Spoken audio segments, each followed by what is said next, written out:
Imagine skimming the surface of the Bohai Sea at dozens of meters above the water, engines roaring, while traditional ships lag far behind in your wake. That's the reality unfolding with China's latest wing and ground effect craft, nicknamed the Bohai Monster.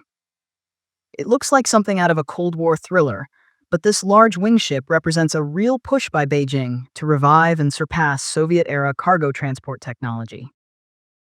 The story begins in the 1960s, when the Soviet Union unveiled its experimental Ekranoplan, famously known as the Caspian Sea Monster. At 92 meters long and weighing over 540 tons at takeoff, it harnessed a phenomenon called ground effect, flying just above the water to enjoy dramatically reduced drag and increased lift. The result was unprecedented speed for a vessel its size, faster than most ships, with greater fuel efficiency and heavier payloads than aircraft operating at higher altitudes. Fast forward to today's Bohai Sea, where two social media photos have revealed China's answer to that old Soviet marvel. One shows the craft in full flight, hovering mere meters above the waves.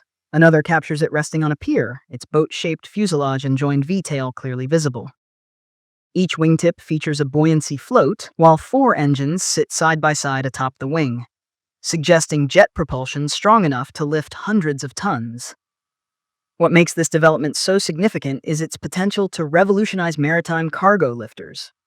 Traditional ships can be slow, and even amphibious planes face limitations in rough seas.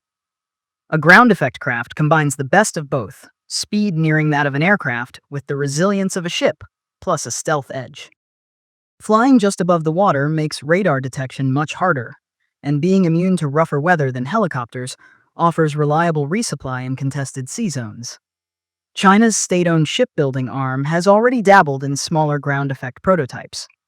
In 2023, it showcased a 4.5-ton model built for inter-island passenger transport and search and rescue missions in the South China Sea.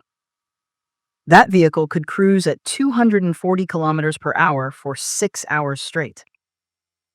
But the Bohai Monster appears closer in scale to China's AG-600 amphibious aircraft, recently the world's largest of its kind, capable of lifting 12 tons and touching down on both runways and open water. Beijing's ambitions go beyond civilian use. A craft that can deliver heavy equipment and personnel quickly to remote sea locations holds obvious military value. The People's Liberation Army Navy could use such a vessel to reinforce islands in the South China Sea, supply forward-deployed units, or conduct rapid humanitarian assistance after storms.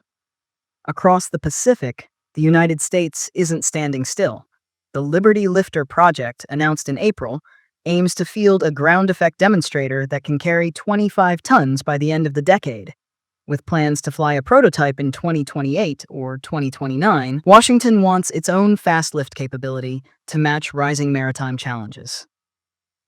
Whether China's Bohai Monster will outpace Soviet inventions, rival America's future Liberty Lifter, or chart its own unique course remains to be seen. But one thing is clear. The revival of Ekranoplan technology could reshape how goods, people, and even military assets move over water. Keep an eye on the horizon. Maritime transport may soon soar just above the waves again.